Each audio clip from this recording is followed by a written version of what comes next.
بسم الله الرحمن الرحيم. ألف لام را، كتاب أحكمت آياته ثم فصلت من لدن حكيم خبير. ألا تعبدوا إلا الله إنني لكم منه نذير وبشير. وأن استغفروا ربكم ثم توبوا إليه يمتعكم متاعا حسنا إلى أجل مسمى ويؤت كل ذي فضل فضله. وإن تولوا فإني أخاف عليكم عذاب يوم كبير. إلى الله مرجعكم وهو على كل شيء قدير. ألا إنهم يثنون صدورهم ليستخفوا منه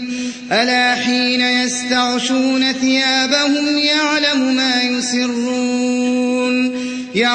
ما يسرون وما يعلنون إنه عليم بذات الصدور. وما من دابة في الأرض إلا على الله رزقها ويعلم مستقرها ومستودعها كل في كتاب مبين. وهو الذي خلق السماوات والأرض في 6 أيام وكان عرشه على الماء ليبلوكم أيكم أحسن عملا. ولئن قلت إنكم مبعوثون من بعد الموت ليقولن الذين كفروا إن هذا إلا سحر مبين. ولئن أخرنا عنهم العذاب إلى أمة معدودة ليقولن ما يحبسه ألا يوم يأتيهم ليس مصروفا عنهم وحاق بهم ما كانوا به يستهزئون. ولئن أذقنا الإنسان منا رحمة ثم نزعناها منه إنه ليئوس كفور. ولئن أذقناه نعماء بعد ضراء مسته ليقولن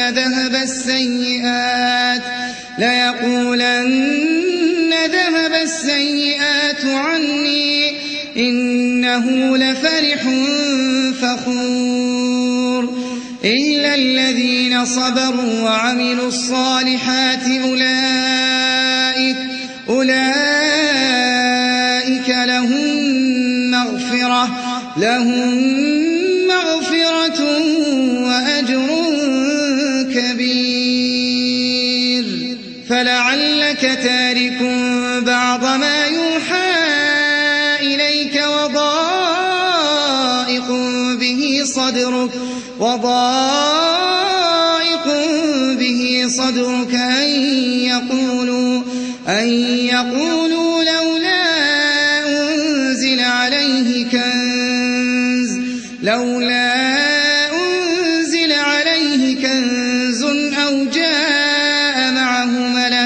أو جاء معه ملك إنما أنت نذير والله على كل شيء وكيل. أم يقولون افتراه قل فأتوا ب10 سور مثله مفتريات وادعوا من استطعتم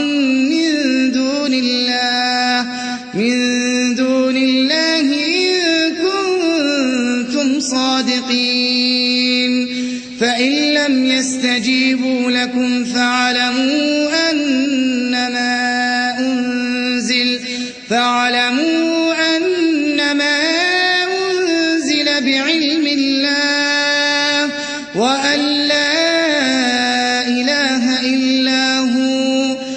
فهل أنتم مسلمون من كان يريد الحياة الدنيا وزينتها نوفي إليهم أعمالهم فيها وهم فيها لا يبخسون أولئك الذين ليس لهم في الآخرة إلا النار وحبط ما صنعوا فيها وباطل ما كانوا يعملون أفمن كان على بينة من ربه ويتلوه شاهد منه ومن قبله كتاب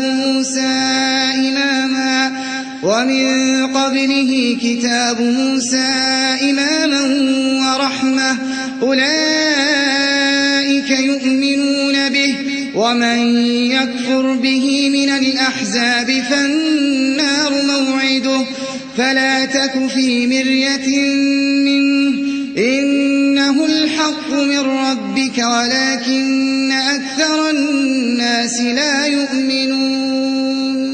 ومن أظلم ممن افترى على الله كذبا أولئك يعرضون على ربهم ويقول الأشهاد هؤلاء الذين كذبوا على ربهم ألا لعنة الله على الظالمين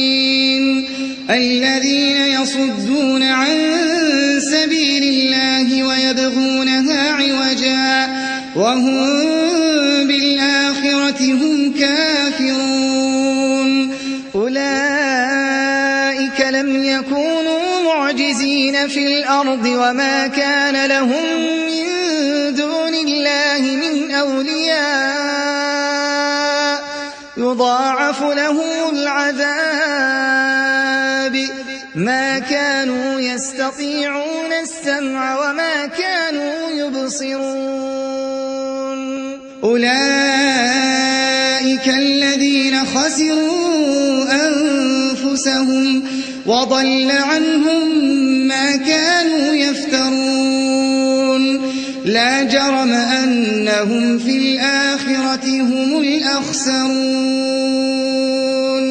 إن الذين آمنوا وعملوا الصالحات وأخبتوا إلى ربهم أولئك أصحاب الجنة هم فيها خالدون مثل الفريقين كالأعمى والأصم والبصير والسميع هل يستويان مثلا أفلا تذكرون ولقد أرسلنا نوحا إلى قومه إني لكم نذير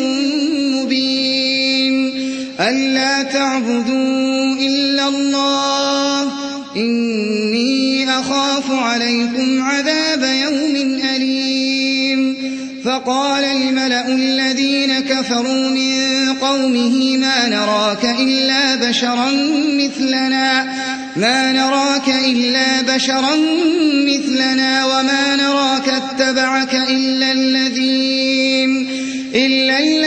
هم أراذلنا بادي الرأي وما نرى لكم علينا من فضل بل نظنكم كاذبين قال يا قوم أرأيتم إن كنت على بينة من ربي وآتاني رحمة من عنده فعميت عليكم أنلزمكموها وأنتم لها كارهون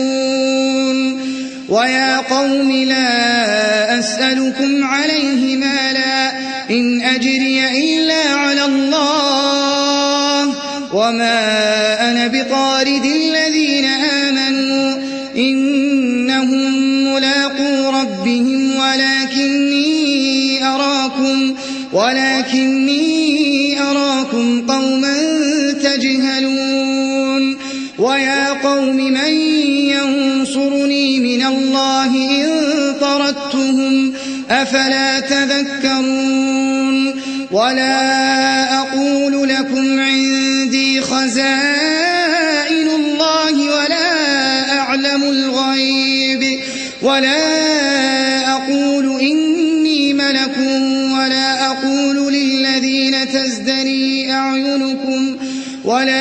أقول للذين تزدري أعينكم لن يؤتيهم الله خيرا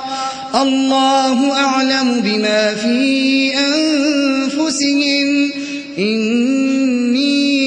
إذا لمن الظالمين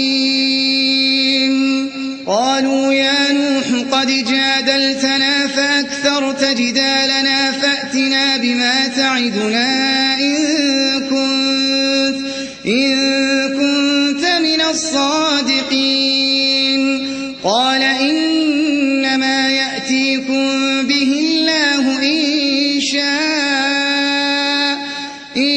شاء وما أنتم بمعجزين ولا ينفعكم نصحي إن أردت أن أنصح لكم إن كان الله يريد أن يغويكم هو ربكم وإليه ترجعون أم يقولون افتراه قل إن افتريته فعلي إجرامي وأنا بريء مما تجرمون وأوحي إلى نوح أنه لن يؤمن من قومك إلا من قد آمن فلا تبتئس بما كانوا يفعلون واصنع الفلك بأعيننا ووحينا ولا تخاطبني في الذين ظلموا إنهم مغرقون ويصنع الفلك وكلما مر عليه ملأ من قومه سخروا منه قال إن تسخروا منا فإنا نسخر منكم كما تسخرون فسوف تعلمون من يأتيه عذاب يخزيه ويحل عليه عذاب مقيم حتى إذا جاء أمرنا وفارت النور قل نحمل فيها من كل زوجين اثنين وأهلك إلا من سبق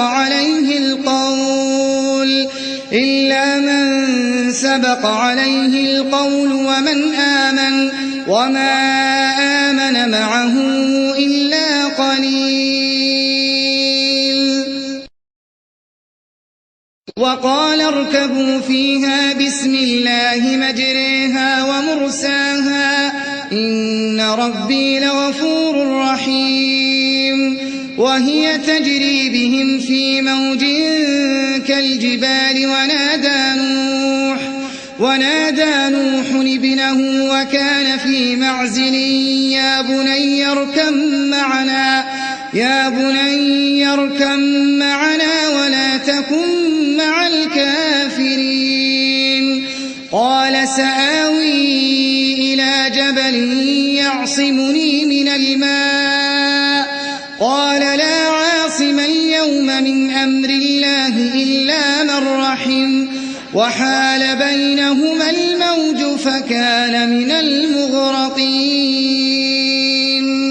وقيل يا أرض ابلعي ماءك ويا سماء أقلعي وغيض الماء وقضي الأمر واستوت على الجودي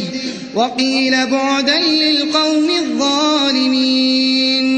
ونادى نوح ربه فقال رب إن ابني من أهلي وإن وعدك الحق وأنت أحكم الحاكمين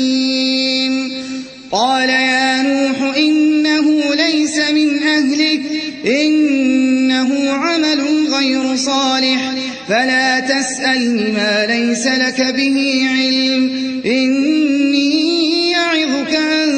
تكون من الجاهلين قال رب إني أعوذ بك أن أسألك ما ليس لي به علم وإلا تغفر لي وترحمني أكن من الخاسرين قيل يا نوح اهبط بسلام منا وبركات عليك وعلى من معك وأمم سنمتعهم ثم يمسهم منا عذاب أليم تلك من أنباء الغيب نوحيها إليك ما كنت تعلمها أنت ولا قومك من قبل هذا فاصبر إن العاقبة للمتقين وإلى عاد أخاهم هودا قال يا قوم اعبدوا الله ما لكم من إله غيره إن أنتم إلا مفترون يا قوم لا أسألكم عليه أجرا إن أجري إلا على الذي فطرني أفلا تعقلون ويا قوم استغفروا ربكم ثم توبوا إليه يرسل السماء عليكم مدرارا ويزدكم قوة إلى قوتكم ولا تتولوا مجرمين قالوا يا هود ما جئتنا ببينة وما نحن بتاركي آلهتنا عن قولك وما نحن لك بمؤمنين إن نقول إلا اعتراك بعض آلهتنا بسوء قال إني أشهد الله واشهدوا أني بريء مما تشركون من دونه فكيدوني جميعا ثم لا تنظرون إني توكلت على الله ربي وربكم ما من دابة إلا هو آخذ بناصيتها إن ربي على صراط مستقيم فإن تولوا فقد أبلغتكم ما أرسلت به إليكم ويستخلف ربي قوما غيركم ولا تضرونه شيئا إن ربي على كل شيء حفيظ ولما جاء أمرنا نجينا هودا والذين آمنوا معه برحمة منا ونجيناهم من عذاب غليظ وتلك عاد جحدوا بآيات ربهم وعصوا رسله واتبعوا أمر كل جبار عنيد وأتبعوا في هذه الدنيا لعنة ويوم القيامة ألا إن عادا كفروا ربهم ألا بعدا لعاد قوم هود وإلى ثمود أخاهم صالحا قال يا قوم اعبدوا الله ما لكم من إله غيره هو أنشاكم من الأرض واستعمركم فيها فاستغفروه ثم توبوا إليه إن ربي قريب مجيب قالوا يا صالح قد كنت فينا مرجوا قبل هذا أتنهانا أن نعبد ما يعبد آباؤنا وإننا لفي شك مما تدعونا إليه مريب. قال يا قوم أرأيتم إن كنت على بينة من ربي وآتاني منه رحمة فمن ينصرني من الله إن عصيته فما تزيدونني غير تخسير. ويا قوم هذه ناقة الله لكم آية فذروها تأكل في أرض الله ولا تمسوها بسوء فيأخذكم عذاب قريب. فعقروها فقال تمتعوا في داركم 3 أيام ذلك وعد غير مكذوب. فلما جاء أمرنا نجينا صالحا والذين آمنوا معه برحمة منا ومن خزي يومئذ إن ربك هو القوي العزيز. وأخذ الذين ظلموا الصيحة فأصبحوا في ديارهم جاثمين كأن لم يغنوا فيها ألا إن ثمود كفروا ربهم ألا بعدا لثمود. ولقد جاءت رسلنا إبراهيم بالبشرى قالوا سلاما قال سلام فما لبث أن جاء بعجل حنيذ. فلما رأى أيديهم لا تصل إليه نكرهم وأوجس منهم خيفة. قالوا لا تخف إنا أرسلنا إلى قوم لوط وامرأته قائمة فضحكت فبشرناها بإسحاق ومن وراء إسحاق يعقوب. قالت يا ويلتى أألد وأنا عجوز وهذا بعلي شيخا إن هذا لشيء عجيب. قالوا أتعجبين من أمر الله رحمة الله وبركاته عليكم أهل البيت إنه حميد مجيد. فلما ذهب عن إبراهيم الروع وجاءته البشرى يجادلنا في قوم لوط إن إبراهيم لحليم أواه منيب. يا إبراهيم أعرض عن هذا إنه قد جاء أمر ربك وإنهم آتيهم عذاب غير مردود. ولما جاءت رسلنا لوطا سيء بهم وضاق بهم ذرعا وقال هذا يوم عصيب. وجاءه قومه يهرعون إليه ومن قبل كانوا يعملون السيئات. قال يا قوم هؤلاء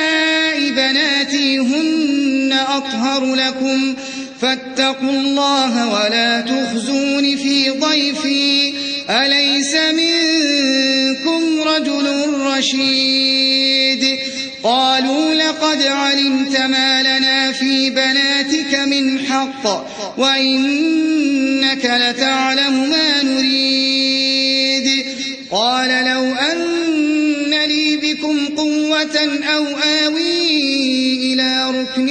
شديد قالوا يا لوط إنا رسل ربك لن يصلوا إليك فأسر بأهلك بقطع من الليل ولا يلتفت منكم أحد إلا امرأتك إنه مصيبها ما أصابهم إن موعدهم الصبح أليس الصبح بقريب فلما جاء أمرنا جعلنا عاليها سافلها وأمطرنا عليها حجارة من سجيل منضود مسومة عند ربك وما هي من الظالمين ببعيد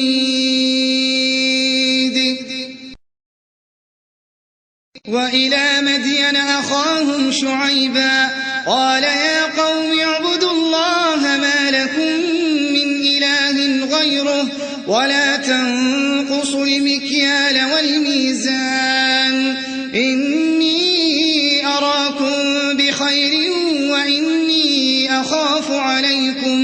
وإني أخاف عليكم عذاب يوم محيط ويا قوم أوفوا المكيال والميزان بالقسط ولا تبخسوا الناس أشياءهم ولا تعثوا في الأرض مفسدين بقية الله خير لكم إن كنتم مؤمنين وما أنا عليكم بحفيظ قالوا يا شعيب أصلاتك تأمرك أن نترك ما يعبد آباؤنا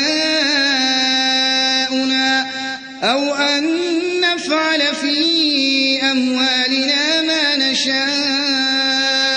إنك لأنت الحليم الرشيد قال يا قوم أرأيتم إن كنت على بينة من ربي ورزقني منه رزقا حسنا وما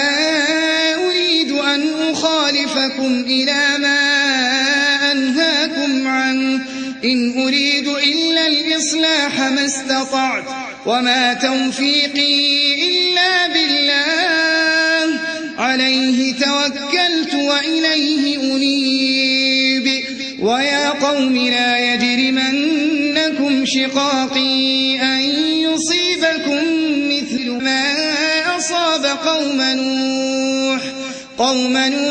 أو قوم هود أو قوم صالح وما قوم لوط منكم ببعيد واستغفروا ربكم ثم توبوا إليه إن ربي رحيم ودود قالوا يا شعيب ما نفقه كثيرا مما تقول وإنا لنراك فينا ضعيفا ولولا رهطك لرجمناك وما أنت علينا بعزيز قال يا قوم أرهطي أعز عليكم من الله واتخذتموه وراءكم ظهريا إن ربي بما تعملون محيط ويا قوم اعملوا على مكانتكم إني عامل سوف تعلمون من يأتيه عذاب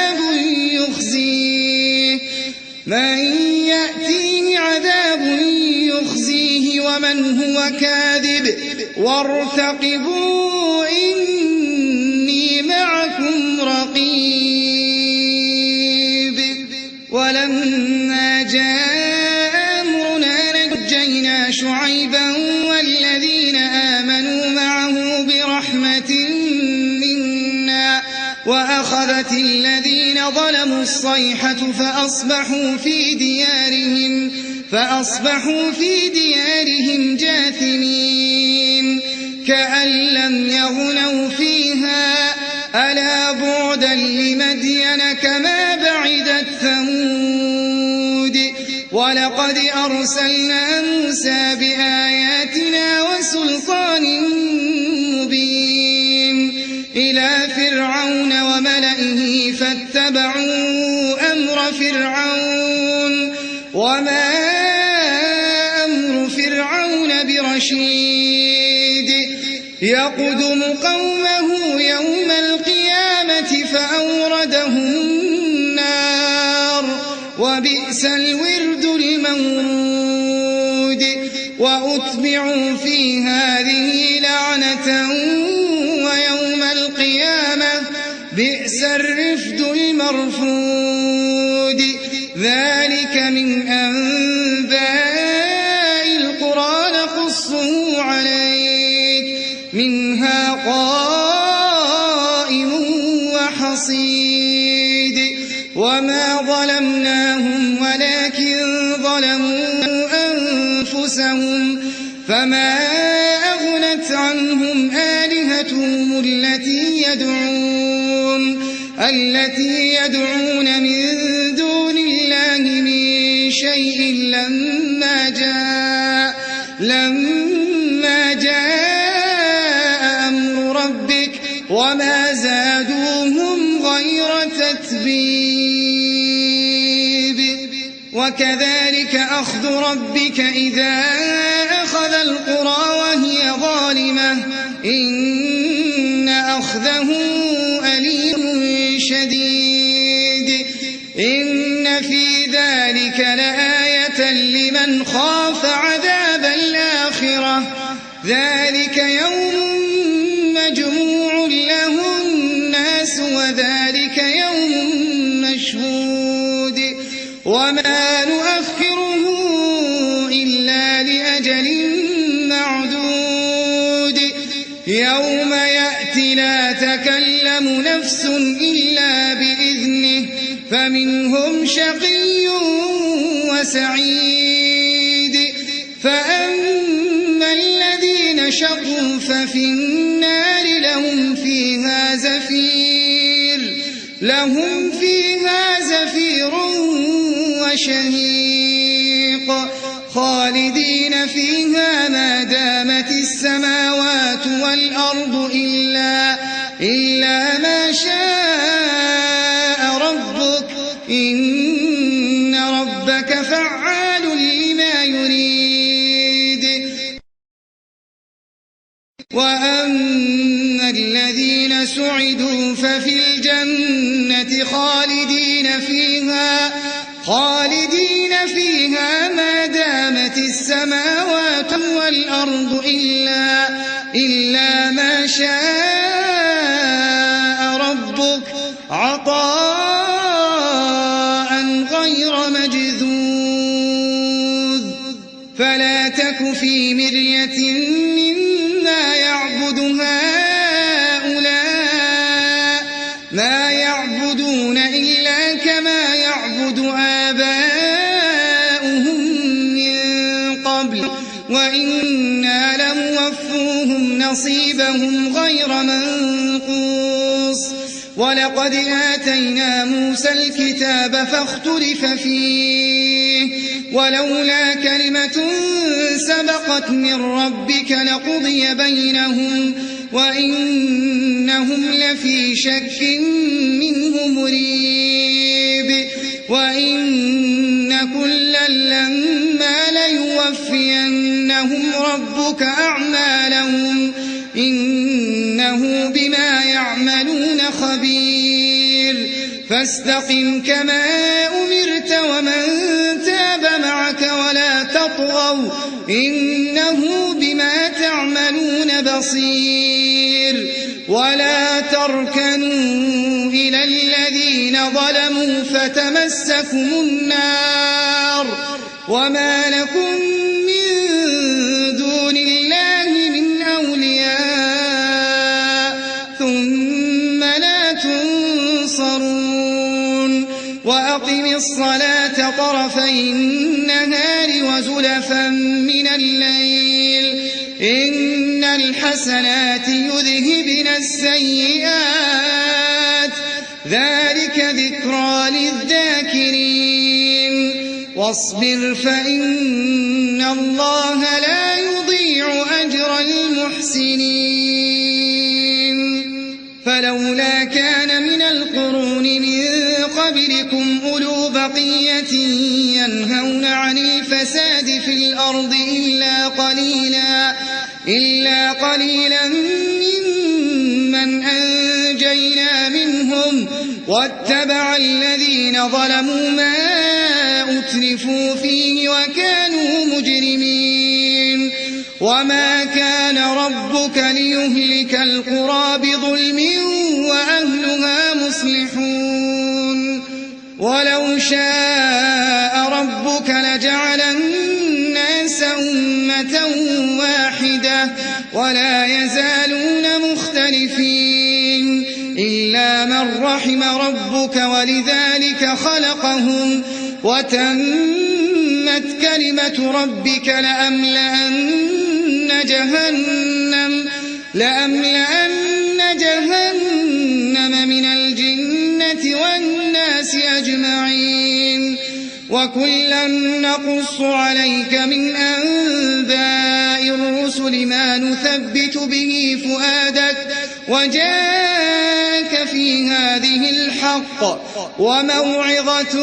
وذكرى للمؤمنين وقل للذين لا يؤمنون اعملوا على مكانتكم إنا عاملون وانتظروا إنا منتظرون